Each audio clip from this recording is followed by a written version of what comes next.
Thomas Jefferson wrote, "If the American people ever allow the banks to control the issuance of their currency, first by inflation and then by deflation, the banks and corporations that will grow up around them will deprive the people of all property until their children will wake up homeless on the continents their fathers occupied."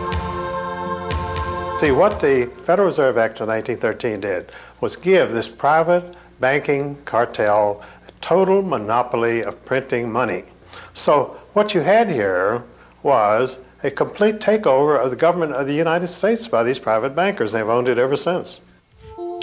100 years after Jefferson, Abraham Lincoln was pondering the same issues when he said, "The government should create, issue, and circulate all the currency. Creating and issuing money is the supreme prerogative of government and its greatest creative opportunity. Adopting these principles will save the taxpayers immense sums of interest, and money will cease to be the master and become the servant of humanity." Every $100 bill which the Federal Reserve System prints and is sold to the United States at full face value represents a $100 loan. Even though the government pays for it, they still pay interest, and it becomes, that's what your $4 trillion debt is, are the Federal Reserve notes. What do the fears expressed by Jefferson and Lincoln have to do with today's murmurings about something called the New World Order? And incidentally, it was Woodrow Wilson who first proclaimed the New World Order. It was the creation of the Federal Reserve that put the cap on this whole revolution, because that's what it was. It was a revolution that overthrew the traditional American system, the traditional government of the United States. There is a controversy raging everywhere in America today. Everywhere, that is, except in our major media. A controversy that goes to the very heart of who we are. Are we citizens of the greatest democracy on the face of the earth? Are we captains of our own fate? Or are we merely pawns in the geopolitical strategies of shadowy international financiers?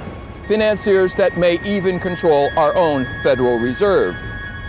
Do groups like the Bilderbergers, the Council on Foreign Relations, the Trilateral Commission, and the Federal Reserve control what happens here in America? Tonight we're going to see some evidence that they might. Tonight we're going to see some evidence that there may just be masters of the universe. Tonight we will visit the scene of a crime so perfect that for almost 30 years no one knew that it had even taken place. The secret birth of a criminal conspiracy to rob not just one, but each and every bank vault in America, all at the same time. And in between, we've got wars, assassinations, and Martians. In fact, if it weren't for the Martians, you might have heard about this mother of all conspiracies long ago. At precisely 8 p.m. on the evening of October 30th, 1938, the Mercury Radio Network interrupts the music of Ramon Raquello and his orchestra for a special news bulletin. A huge flaming object believed to be a meteorite fallen on a farm near Grover's Mill, New Jersey. Moments later comes a correction. It's not a meteorite, no, but incredibly, Martian cylinders falling all over the country. The famous War of the Worlds broadcast has begun. Welcome to California. With its terrifyingly real descriptions of an invasion from Mars, and before the night is out, 1 million people will run panicked into the streets. But what has been, for almost 50 years, a closely guarded secret is this. Orson Welles' broadcast was no mere show business stunt. It was an experiment in fear, a psychological warfare test conducted for the Rockefeller Foundation. And when the results were published 2 years later, they were available to only a few well-chosen people, an elite whose very existence is denied in our mainstream media, who, safely hidden behind the curtain of history, may be pulling the strings of our government, our press, and even our Federal Reserve, may indeed be the masters of the universe. Since when you wave the white flag, you want to be friends? Hey there! Open up! Come on out! We're friends! Yeah?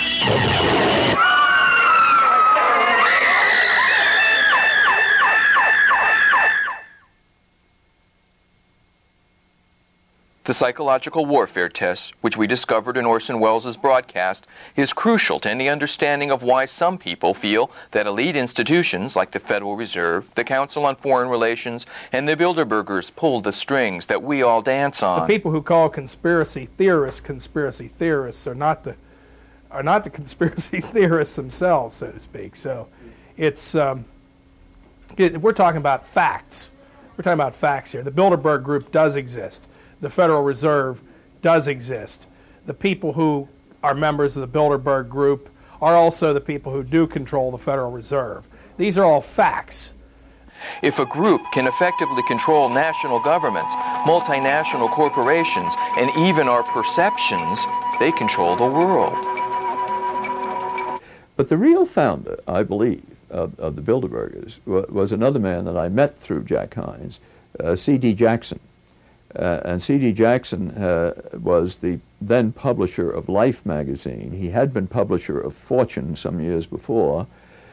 And in between, he, for 4 or 5 years, was the equivalent of being the head of the National Security Council in the White House under Eisenhower. He was the chief of psychological warfare. It all began here. This is Jekyll Island, just off the coast of Georgia, where the immensely rich industrialist J.P. Morgan established the hotel behind us. Here is where representatives of the great banking houses of the world, Rothschild, Rockefeller, Kuhn Loeb, and House of Morgan, met in secret to establish the Federal Reserve. The Jekyll Island story is one of the great untold stories of the 20th century. And it was these bankers who got together, left Hoboken in a sealed train, and with the shades pulled down, and the reporters were going crazy. They knew this was big. These were 5 of the biggest bankers in the world getting on this sealed train. The reporters wanted to know what the hell was going on. They wouldn't talk to them. The train pulled out of the station, left the reporters there, and they didn't know for years what had happened. It is the urging of the famous poet Ezra Pound that sets Mullins on his lifetime quest for the truth about the origins of the Federal Reserve. In the Library of Congress in Washington, D.C., Mullins starts looking for clues. Ezra Pound's young artists and writers, friends, were killed during World War I. Ezra wanted to know why they died. Digging book by book, row by row, in the entire economics section of the Library of Congress, I found this little magazine with the Jekyll Island story in it. When I took that to Ezra Pound, he was so thrilled. It was the biggest discovery of his life. He said, "You have uncovered the biggest detective story of the 20th century." Why does Pound call Mullins' investigation the biggest detective story of the 20th century? Because I was tracking criminals. This is a criminal conspiracy. The Federal Reserve System, because of the way it originated as a secret conspiracy at Jekyll Island, in law, when any people meet together to plot to rob somebody, that becomes a criminal operation. It can never be anything else. Throughout its subsequent history, it can never overcome that initial criminal beginning. And that's where we are today, a criminal syndicate. That's all it is. It's all it ever has been. Andrew Gray, grandnephew of one of the 6 men who met to plot the creation of the Fed, scoffs at talk of secret cabals. Well, I'm asked whether the Jekyll Island meeting can be automatically classed as a conspiracy. And the answer, first of all, is that the need for secrecy in conceiving important legislation does not necessarily imply conspiracy. We see this all the time. A very important legislation of any kind, particularly that which has to do with changing the financial structure of the country, cannot be drafted in public forum by a large roomful of free debaters. The placid waters lapping these shores give no hint of the churning turmoil which events on this island caused throughout this entire century. Back in 1910, when the membership of the Jekyll Island Club represented fully 1/6 of the wealth of the entire world, the privileged sunbathers who came here were so secretive about this place that they used code when talking about it, even to friends.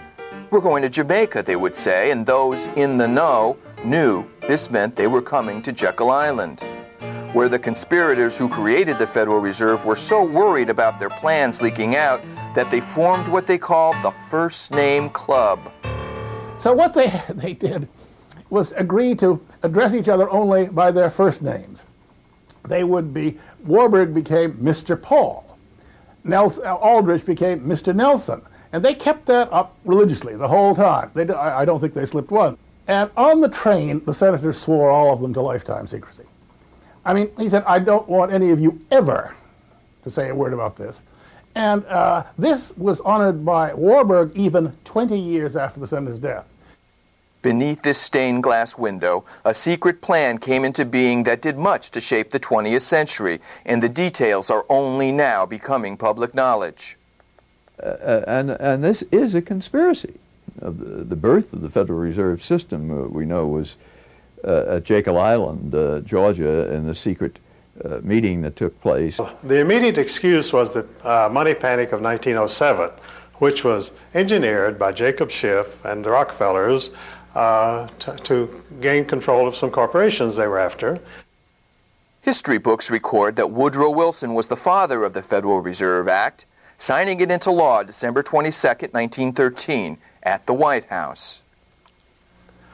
All of the history books mention that Woodrow Wilson was the father of the Federal Reserve Act for a very simple reason. He was president at that time. He signed it into law on December 22, 1913, at the White House, and he was elected for that purpose. Now, the reason he was elected was we had, in 1912, a very popular president, a Republican named William Howard Taft. So, Woodrow Wilson did not have much charisma. He was an educator, he had no popular appeal, hardly known outside of New Jersey. The bankers needed Woodrow Wilson to sign this act into law. He did not have much charisma. He had not a chance against William Howard Taft. The country was prosperous. Who cared about Woodrow Wilson? So they drug Theodore Roosevelt out of obscure retirement, and Roosevelt formed the Bull Moose Party and split the Republican Party and elected Woodrow Wilson. It was the creation of the Federal Reserve that put the cap on this whole revolution, because that's what it was. It was a revolution that overthrew the traditional American system, the traditional government of the United States, because whoever controls the purse strings of a country controls the country. Years later, Wilson was to write that he had been deceived into signing the Fed into law, murmuring just before he died, "I have betrayed my country." The establishment of the Federal Reserve System was always a conspiracy. The conspirators never told the public what they wanted. They said, we're going to give you banking reform. We'll give the farmers credit. There will be no more bank failures in the United States. Well, you know what a laugh that was after 1929. Indeed, the Federal Reserve actually caused the Great Depression, according to no less an authority than Nobel Prize-winning economist Milton Friedman, by deliberately reducing the amount of money in circulation. Less money, less work, less food, more misery. And prominent Congressman Louis McFadden agreed, saying it was a carefully contrived occurrence of the international bankers sought to bring about a condition of despair so that they might emerge as rulers of us all. And Franklin Roosevelt's own son-in-law called the Depression the deliberate shearing of the public by the world money power, triggered by the planned sudden shortage of call money in the New York markets. Insider Joseph Kennedy's wealth grew, for example, from $4 million in 29 to over $100 million just 4 short years later. But then, as now, America's press failed to tell us what was happening. These scenes of unrest in America have never been seen before. Cameramen could shoot them, but the newsreels wouldn't play them. You see, controlling the news started early in America. As early as 1931, one Hollywood studio had decided not to use footage of strikes or unrest or anything controversial. But the lighter side of the news got, then as now, lots of play. This is the world's championship sneezing contest. The use of sneezing powder, snuff, feathers, or ticklers to produce artificial sneezing will be prohibitive.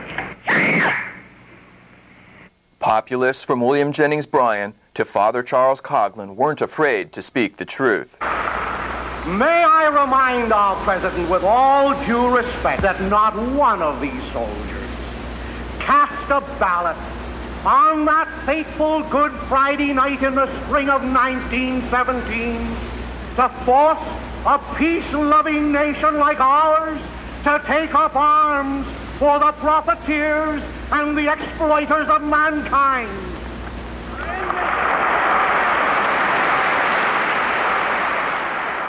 And during the Depression, no one was more dangerous to the banking interests than Huey Long. According to the tables which we have assembled, it is our estimate that 4% of the American people own 85% of the wealth of America, and that over 70% of the people of America don't own enough to pay the debts that they owe. How many men ever went to a barbecue and would let one man take off the table what's intended for 9/10 of the people to eat? The only way you'll ever be able to feed the balance of the people is to make that man come back and bring back some of that grub he ain't got no business with.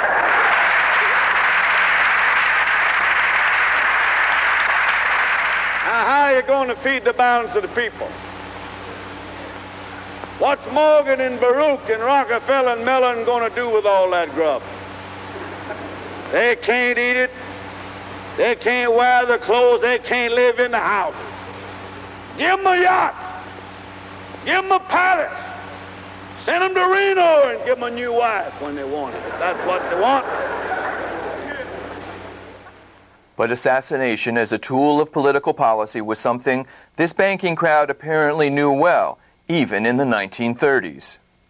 I thought cash is cash, and how can a dollar bill be an interest-bearing vehicle? But they all are interest-bearing currency. And you see both John F. Kennedy and Abraham Lincoln were murdered because they went to the Treasury and started printing non-interest-bearing currency, the greenback notes.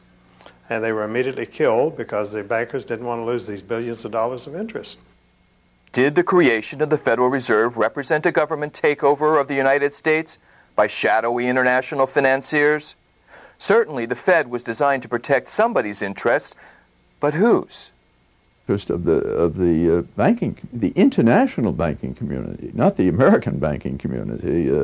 It was the international banking community.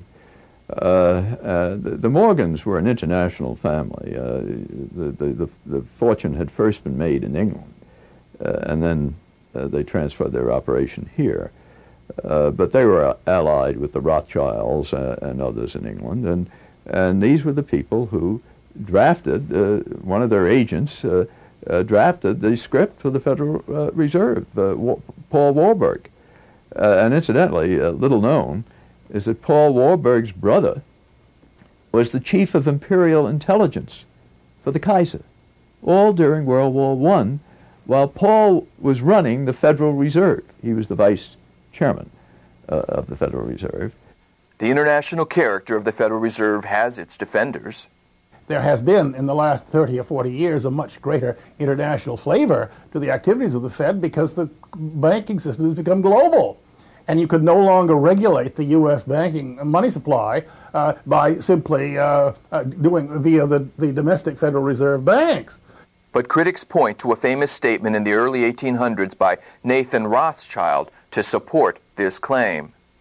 If I can issue the money, I care not who makes the laws, because you always buy the lawmakers, and the lawmakers are for sale. So if you have the money, you can get any law passed you want. So who do you care whether Bill Clinton is president or who is senator from New Jersey? It doesn't make any difference because you write a check and you get another senator. Nathan Rothschild in 1820 might have had more right to say that than any of his successors. The statement is more or less absurd.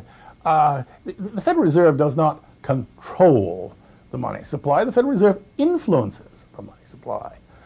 But the stickiest question in this debate is this: just who owns the Federal Reserve?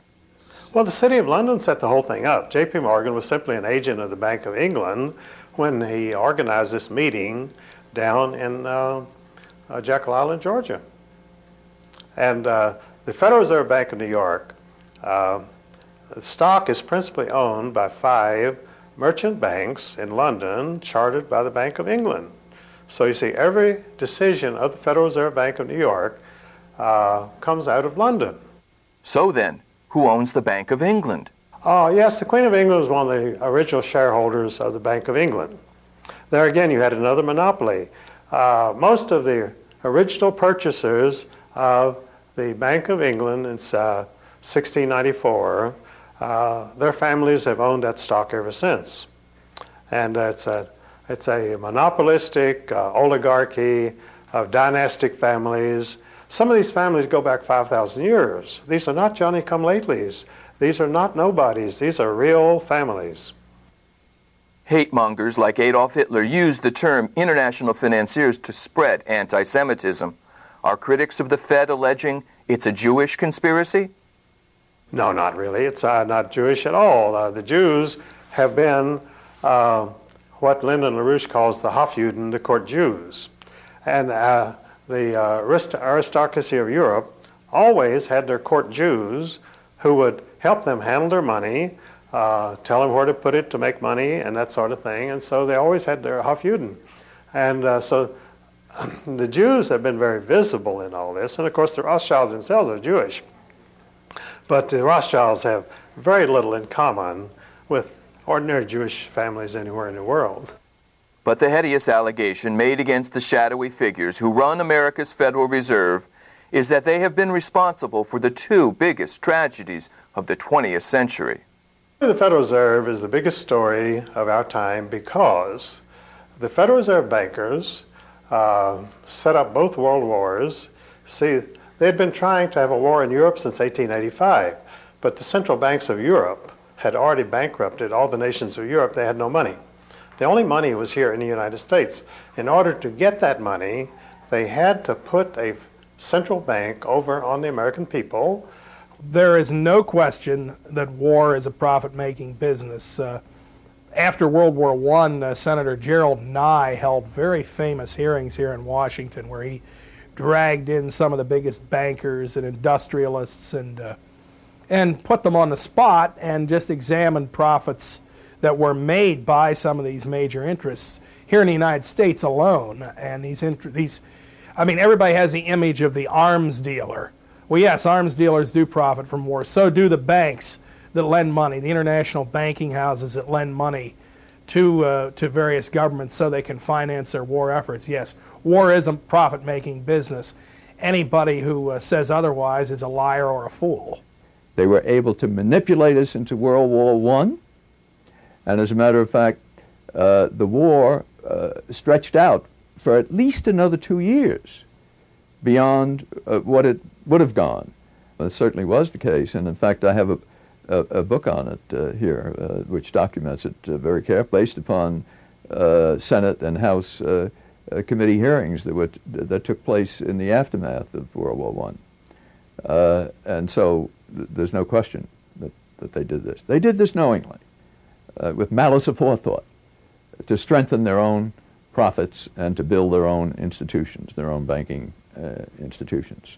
Well, many people believe that wars, and I'm really among them, I have to say, many people believe that that virtually all of the wars of this century, the major wars, the not so major wars, have been caused for a purpose, that they have been caused for reasons to benefit small financial groups, such as in particular those that move in the sphere of influence of the Bilderberg and the Trilateral Commission. And that while we were told that we were fighting to stop communism in Vietnam, we fought for how many years in Vietnam and nothing happened there. But there are a lot of scholars who've looked into Vietnam and they can find traces of oil and traces of gold and traces of drugs and all sorts of other commodities that have been traded behind the scenes by the people controlling that war. So just take a look at Vietnam alone, and there's much more to the story than has been told to the American people or to the poor beleaguered people of Vietnam. A conspiracy so powerful that it was able to cause 2 world wars must have a clubhouse somewhere, must hold regular meetings. And if you've never heard of the club called the Bilderbergers before, it's for only one reason: they haven't wanted you to know. The first meeting took place under the chairmanship of Prince Bernhard of the Netherlands at the Bilderberg Hotel in Oosterbeek, Holland. Ever since, the meetings have been called Bilderberg meetings. The newspaper The Spotlight in Washington, D.C. almost single-handedly began a relentless yearly assault on the secrecy shrouding these meetings, which no other media outlet had even bothered or maybe been allowed to cover. What really fascinates me is the complete blackout in the American press. For more than 20 years, I've gone down to the press club every day. I check the wires and so forth in their library, mingled with other paper boys, and I asked them the question many times: why, when if 120 film stars or 120 NFL football players met behind locked and guarded doors at a remote location for 3 days, you'd try very hard to penetrate and find out what those movie stars or football players are doing? Well, I had no curiosity at all when 120 of the world's most powerful financial leaders and political leaders meet for 3 days in a remote location behind armed guards in a complete blackout. Well, I had no curiosity. At this Bilderberg meeting, Americans present included Secretary of Defense William Perry, Presidential Advisor Stephanopoulos, Senator Sam Nunn, William Buckley, David Rockefeller, Lloyd Bentsen, and Henry Kissinger. And major agenda items included the role of liberals in various organizations, since a month before, 50 liberal groups had met in Washington to discuss their opposition to international banks and economic globalization, as well as the separatist movement in Canada, and the expansion of NAFTA from Alaska to Chile. Yet here, in its entirety, is the respected Canadian Broadcasting Corporation's coverage of the Bilderberg meeting. It used to be a luxury resort where people came to forget their troubles. This weekend, international heads of state and business are here trying to solve the world's troubles, and police are ready for any intruders causing trouble. There is actually quite a bit of security, but it's discreet. So what would happen if somebody tried to sneak in through the trees back there? I don't know. I wouldn't want to try it. 120 world figures are here, including the Prime Minister, Finance Minister Paul Martin, former U.S. Secretary of State Henry Kissinger, and U.S. presidential aide George Stephanopoulos. Newspaper magnate Conrad Black is hosting something mysterious called the Bilderberg Conference. The meetings here are very private. There are no resolutions, no votes, nor policy papers, and definitely no interviews for reporters. Few people in King City know what's going on, but many people are speculating. What they're probably doing is just discussing, political policy. Probably trying to figure out how to spend our money. No, I don't think they're into barbecues and beer. They're more into caviar and champagne. Bilderberg in particular is an organization created in the 1950s which was designed to try and ensure Atlantic unity and also a stable and growing world economy. This political science professor has written about the secret of Bilderberg Conference. The major justification for the secrecy is to allow people from very different political contexts and walks of life to exchange views frankly over sometimes very difficult issues. Simon Dingley, CBC News, King City, Ontario. Why is it the major media would deny this? Let's look at the ownership of the major media. Let's look at the roster of, say, the Bilderberg meeting. Katharine Graham owns the Washington Post country. Katharine Graham has been to the Bilderbergers. Conrad Black, one of the largest media barons in Canada and Europe. Conrad Black has not only been to these meetings, but he has hosted the meeting just a few years ago. And this is a conspiracy, because every year they meet in secret. The press never reports on it, even though people like Katharine Graham, the longtime publisher, owner of the Washington Post, has been to almost all the meetings, even though representatives of the New York Times have been at all the meetings. The Wall Street Journal and the other top newspapers in Europe and Japan as well. And there is an absolute news blackout. There is never anything reported in any of those papers. In this country, the press is seen as the fourth estate. You know, you've got the judiciary branch, the legislative branch of government, the executive branch of government. Then you're supposed to have the press keeping an eye on these three. If leaders from these three are working with other leaders around the world to determine economic policy, to determine wars, to determine what people will have human rights, etc., then yes, the press has a responsibility to get in there and to inform people. But just 2 years ago, I think 1997, the First Lady attended the meeting in Georgia, in Atlanta. Now, a few papers in Georgia picked it up. A couple of these papers are part of national chains. It appeared here and there, spot coverage throughout the country.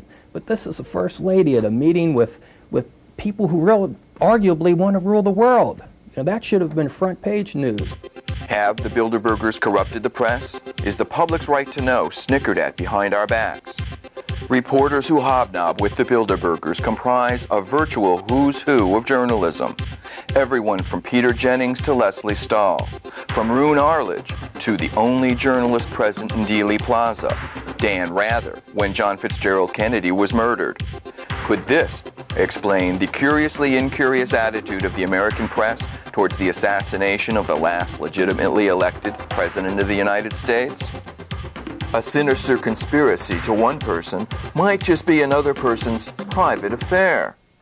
It's just that when you get people to going on and on about this or that,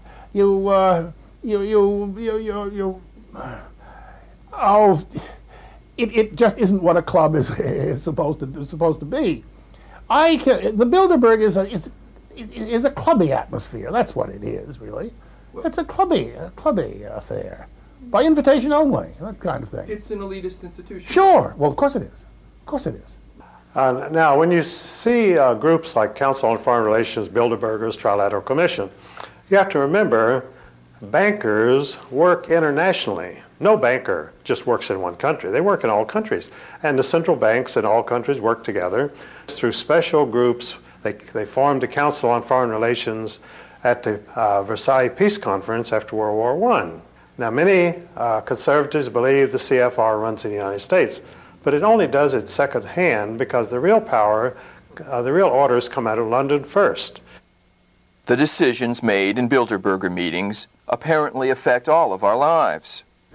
Well, by penetrating the secrecy of Bilderberg, we were able to do an advanced story on the end of the Cold War, on the downfall of Maggie Thatcher,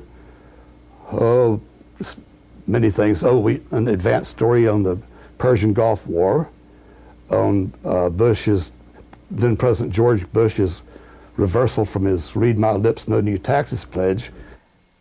Seen in attendance at a Bilderberger meeting are all of the usual suspects. The financial entities that dominate the Federal Reserve, the Bilderberg Group, are largely centered around the Rockefeller family and the Rothschild family.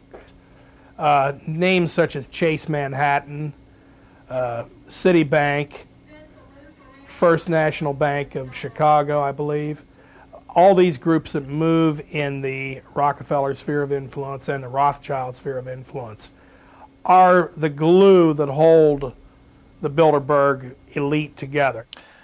When Nelson Rockefeller was heckled at the 1964 Republican Convention, commentators chalked it up to right-wing extremism. But could these people have known then things we are only learning now?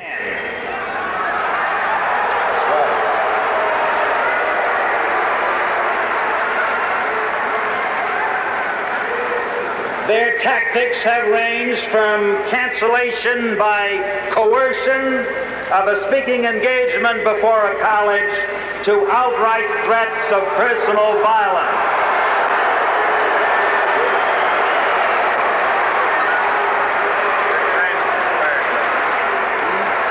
Not my fault. You don't control the audience. I got 5 minutes worth. You control the audience, and I'll make my 5 minutes. Most troubling of all is the evidence that these secret elite meetings may even choose our presidents. Jimmy Carter had been a one-term governor of Georgia, hardly known to the American people. He, however, had an entree into the international elite through his membership in David Rockefeller's Trilateral Commission. No one had ever heard of Jimmy Carter. I think that's fair to say. Yet, within the next several years, as he announced his presidential campaign, started moving towards a Democratic presidential nomination, he started getting a lot of favorable media coverage, particularly from media connected to the Rockefeller sphere of influence. Carter was painted as a populist, a man of the people, when in fact he was moving in the highest circles of the international elite. There are even more recent examples of the Bilderbergers selecting people to become our leaders. When we discovered that the obscure governor of Arkansas, Bill Clinton, had attended his first Bilderberg meeting in Baden-Baden, Germany in 1991, we were able to anticipate a political future for the young man. When I discovered in 1991 that an obscure governor of Arkansas named Bill Clinton had attended the Bilderberger meeting, I was able to predict that he would be the candidate for the presidency of the Democratic Party. I didn't think he'd be elected president, incidentally, but he was. And so they picked him. The Bilderbergers actually picked him to be the president. Bill Clinton, like Jimmy Carter, is a product of the Rockefeller empire. Bill Clinton has a few up on Jimmy Carter, though. Not only was Clinton a member of the Trilateral Commission, but he was also invited to become a member of the Council on Foreign Relations. And he also was inducted into the Bilderberg Group at its meeting in Baden-Baden, Germany in 1991. Bill Clinton was. So he essentially had the imprimatur of the Rockefeller and Rothschild families, and he had the appropriate backing, and he knew it. He's a smart guy, and that's how he got in the White House. I have no doubt about that in my mind. They put him there. If there is a conspiracy loosely called the New World Order, the free movement of capital and goods across national boundaries is clearly a big part of their agenda. The global elite have been some of the primary promoters, in fact, the primary promoters of free trade, precisely because of the fact that they are the ones who control the major multinational corporations. They are the ones who want to build televisions in Mexico and in third world country, impoverished third world countries, and pay these people who otherwise have no employment. They want to pay them at sub minimum wages, slave wages, and then export them at gigantic profits back to the United States.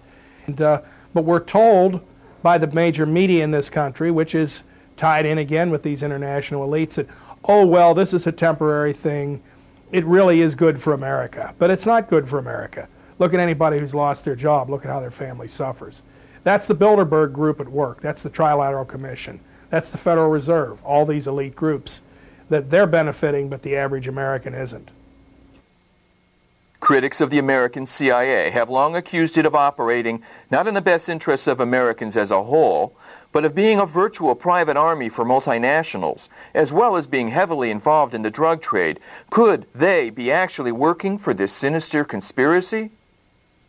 These families have been mostly in the banking business for at least 500 years, most of them. And they're always in international trade, because being in the banking, you can finance foreign voyages, trade in spices and whatever you want. And so as bankers, they became traders, and they get richer and richer and richer. They were in the slave trade, they were in the opium trade, because these people are not interested in 5% a year return. They want 1,000% a year return. And to get into those things, you need to get into gold, slaves, drugs. That's where the big money is. We are back to our initial question. Are we citizens of a great democracy, or is something more sinister at work? Is there anything wrong with the best and the brightest controlling our country?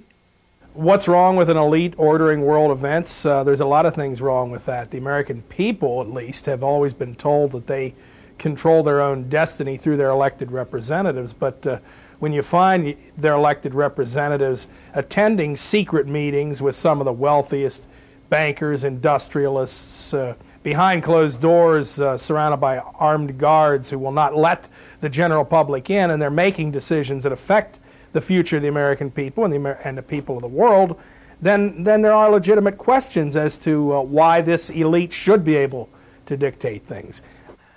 Are international financiers in control of our lives? Are they the masters of the universe? Well, they print the money. I mean, if you could print $1 billion tomorrow, well, you could be a master of the universe. But you can't because they have the monopoly. And as long as they can print the money, as long as they can buy the New York Times, the Washington Post, congressmen, senators, presidents, then you can't compete against them. What have you got to offer? If you have just a very few people, relatively few people, governing your government, you don't have a democratic government, do you? You've got a secret cabal here who is governing the United States. And not just the United States, but the governments of England and France, Germany, all the European countries, less influence in Japan, but quite a bit there too. And so, you know, what would you call it? It's a conspiracy. What else can you call it? It's a conspiracy against the people of the United States and of the Western world. Are the Rockefellers and the Rothschilds and the people in their sphere of influence the masters of the universe? That's an interesting question. Let's put it this way. They want to be the masters of the universe, but there are a lot of people who don't want them to be. It's only fitting that we end with a quote from the man who started it all, Woodrow Wilson, who, as we have seen, spent his remaining years regretting what he had done. We are controlled by a small group of dominant men, he said. The worst ruled and most completely controlled government in the civilized world. Some of the biggest men in the United States are afraid of something, he went on. They know that there is a power so organized, so subtle, so interlocked, and so complete that they had better not speak above their breath when they speak in condemnation of it. So, is there a sinister conspiracy in control of our lives? Are there masters of the universe? Democratic societies have always been the crowning glory of human civilization. And in a democracy, the people decide. They don't have their decisions made for them. Masters of the universe, you've seen the evidence. You decide.